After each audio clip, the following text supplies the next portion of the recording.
my name's Eli. I'm 34. And I guess you could say I've always been the responsible sibling. Not the favorite, not the rebel, not the golden child, just the one who showed up on time, paid my bills, and remembered everyone's birthday. I work in finance, live alone, and don't really make a fuss about much. My family? Well, they're loud, close-knit in that performative way, and very good at pretending everything's just peachy while sweeping real problems under the rug. I've always been sort of adjacent involved, but not embraced. The kind of guy you invite to weddings, but never ask to be in the photos. Growing up, my brother Mason was the star, charismatic, reckless, and always getting himself into some kind of trouble. But somehow, he always landed on his feet. He had this smug charm that my parents ate up like candy. Even when he dropped out of college, blew through 2 jobs, and ended up moving back home at 28, they still defended him like he was the second coming of Einstein. I, on the other hand, paid my own way through school, held down the same job for over a decade, and helped cover part of their mortgage when Dad's hours got cut. But none of that ever seemed to matter, at least not enough to earn me a seat at the metaphorical head of the table. Still, I never really let it get to me. Or at least that's what I told myself. I kept my head down, sent the checks, replied to the texts, showed up for holidays, and smiled through the small jabs that always came dressed as jokes. Eli, you're so serious. Loosen up, man. It's just a party. Oh, we figured you'd be busy. You're always working. I took it in stride. I guess part of me hoped that if I just kept showing up, one day I'd be seen as part of the family, not just the one funding it from the background. That illusion shattered last fall. It started with a dinner. Mason had just gotten engaged to a woman named Brooke, whom my mom had already dubbed an absolute angel. And my parents decided to throw a big celebratory dinner at the swanky rooftop restaurant downtown. Not the kind of place they could usually afford, which in hindsight should have tipped me off. I got a call from my mom a few weeks before. Eli, sweetheart, she said in that syrupy tone she uses when she wants something, we'd love it if you could make it to Mason and Brooke's engagement dinner. It's going to be such a special night. Of course, I said without hesitation. Just send me the details. And if it's not too much trouble, she added, lowering her voice, we were hoping you might help with the reservation. Just to hold it, we'll pay you back. Obviously, I should have known right then that we'll pay you back meant I'd never see that money again, but like always, I agreed. I called the restaurant, booked a private space for 20 people, and gave them my card for the deposit. I didn't mind. Not really. It was Mason's night. And maybe, just maybe, this time I'd feel like I was truly a part of it. The night of the dinner, I showed up right on time 7:00 sharp. I had on a dark navy suit, freshly pressed shirt, new cufflinks I'd been saving. I brought a nice bottle of champagne for the couple and even printed out a custom card with their initials. When I got to the rooftop, the hostess gave me a small nod and gestured toward the private section. I took a breath and walked in. The space was beautiful, string lights overhead, floral centerpieces on each table, a soft jazz band playing in the corner, and there they all were, my parents, Mason, Brooke, her family, a few of their friends. Everyone already had drinks in hand, laughing, talking, clinking glasses. I smiled and walked over, expecting at least a nod of recognition. Instead, Mason turned to me with that familiar smug grin. Oh, hey, he said, barely glancing at the champagne in my hand. Glad you made it. Then he pointed toward a fold-out chair set off to the side next to a trash bin. No less. Sorry, this table's for family only, he said with mock sympathy. But there's a spot for you right over there. I actually blinked. I thought he was joking. I looked at our mom, who just gave me that tight-lipped smile she uses when she doesn't want to get involved. Dad chuckled awkwardly and raised his glass. Brooke didn't even look up, and then, as if on cue, a few people laughed. I stood there for a second too long. I wanted to say something, anything. But my throat closed up. My ears were hot. I felt like I was 13 again, left out of a group photo at a cousin's wedding because I didn't fit the aesthetic. So, I walked to the chair, set my bottle beside me on the floor, and sat down alone. I didn't even take my coat off. The waiter came by and asked if I was with the party. I nodded silently. He didn't ask any more questions, just handed me a glass of water and moved on. I sat there for almost 2 hours while they laughed, toasted, opened gifts. I watched my brother give this long speech about how lucky he was to be surrounded by his closest people. I watched my mom tear up when Brooke called her the best future mother-in-law a girl could ask for.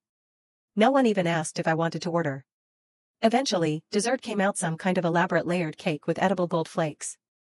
The band played a slow tune. The sun dipped below the skyline, and I realized not a single person had looked in my direction for the past 30 minutes. Then the check came. I watched the waiter walk toward their table with a little leather folder. He paused, looked around, then glanced down at the credit card on file. My card. I watched him take a few steps toward me. "Excuse me, sir," he said quietly.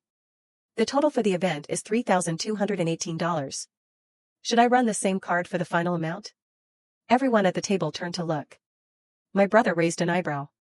"Oh yeah," he said casually, "Eli's got it." The waiter looked at me and I smiled. A calm, slow, measured smile. My voice was steady. "Not my table," I said, just loud enough for everyone to hear. "I was told this was for family only." There was a silence so sharp it felt like the air had snapped in half. My brother's mouth opened slightly. My mom frowned, confused. Dad sat straighter. Brooke's dad furrowed his brow. The waiter hesitated. "Sir, you made the reservation." "I did," I nodded. "And I paid the deposit. But I'm not with them. I'm over here at the side table." I stood slowly, picked up my coat, and nodded toward the trash can where I belong, apparently. You could almost hear the collective thud of jaws hitting the floor. For a second, nobody moved. The waiter stood awkwardly between tables, holding the bill like it was radioactive. My brother looked like someone had just slapped him with a fish. My mother's eyes narrowed, flickering between me and the check, trying to figure out how this got away from her so fast. "Wait, Eli," she said, her voice low and slightly shaky. "What are you doing?" I shrugged. "Following the seating chart, Mom. Mason said this table was for family only." I assumed that meant I wasn't included. I looked at the waiter. I didn't eat. I didn't drink. I wasn't welcome. "So, I won't be paying." "Don't be ridiculous," Mason snapped, the smirk cracking into something uglier. "It's just a joke, man. Lighten up. You always take things so personally." The room had gone quiet. Even the jazz band seemed to be winding down to an awkward hum. All eyes were on me, and for the first time in years, I wasn't shrinking beneath them. "Yeah," I said slowly. "That's the problem.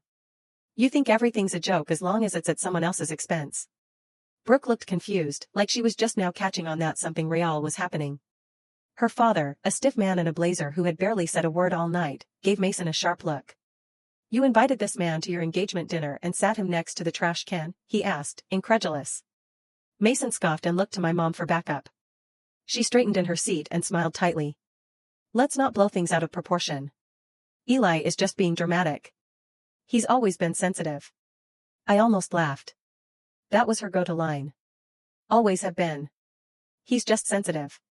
He's just tired. He's just overreacting. Any excuse to avoid admitting that something cruel had happened and that they'd let it happen. The waiter cleared his throat. "I'm sorry to interrupt again, but the restaurant needs to process the bill before we close the tab on the private space. If the card on file won't be used, I'll need an alternate." Silence. I turned and started to walk toward the elevator. That's when my dad finally spoke. "Eli, come on. You've already paid for half. You might as well just finish it." I stopped cold. That sentence that might as well snapped something in me. I turned back. "You're right, Dad. I did pay the deposit. I even called 3 restaurants to find one with a rooftop view like Mason wanted. I picked the date around his football schedule. I ordered custom floral arrangements because Mom said fake flowers would look cheap in the photos. I paid the $500 non-refundable deposit without blinking, and I showed up on time, alone, in a suit, to support my brother. I took a step closer, lowering my voice but not enough to be missed. And what did I get in return? A folding chair next to a garbage bin and a "sorry, family only." I turned to Mason. "So now you get to figure it out. You and your real family." Mason's face was flushed now, red creeping up his neck. He stood up, trying to puff himself up, but it just made him look more ridiculous. "You're making a scene." "No," I said, "I'm drawing a line." And I walked away. I didn't even bother with the elevator. I took the stairs, every step pounding with adrenaline and disbelief that I'd actually done it. Outside, the night air hit me like a slap sharp and bracing. I loosened my tie and kept walking.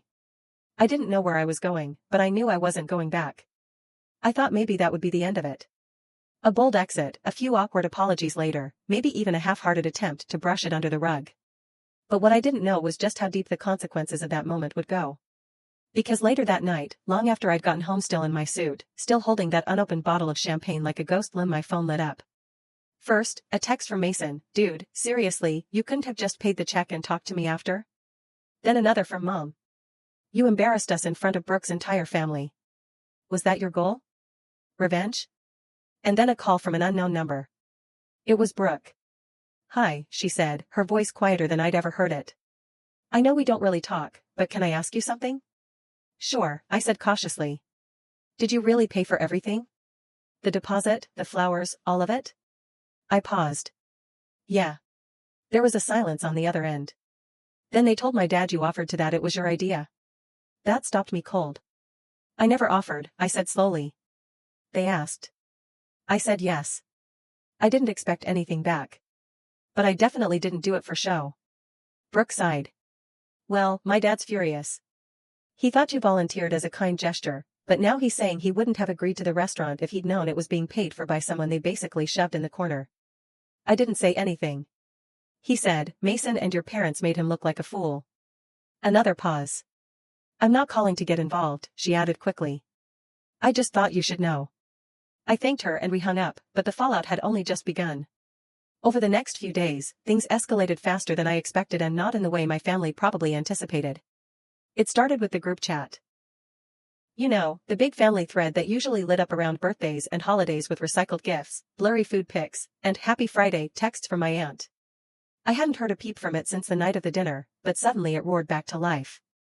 Mom, Eli, we need to talk. Call me when you have a minute. Mason, you seriously messed things up with Brooke's family.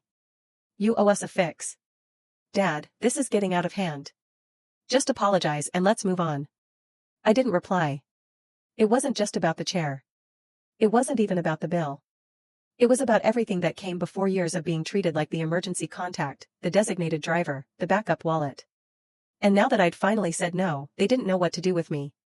What made it worse or maybe better, depending on how you look at it, was that Brooke's father apparently wasn't the type to take humiliation lightly.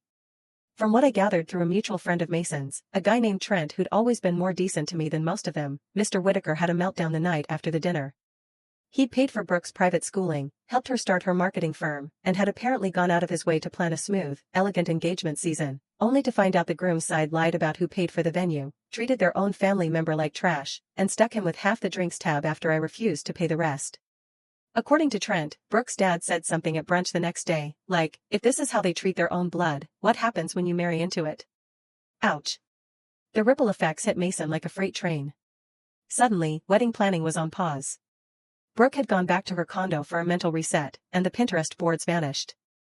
My mother, in damage control mode, sent me a long email, not a text, not a voicemail, an actual email. The subject line was, please.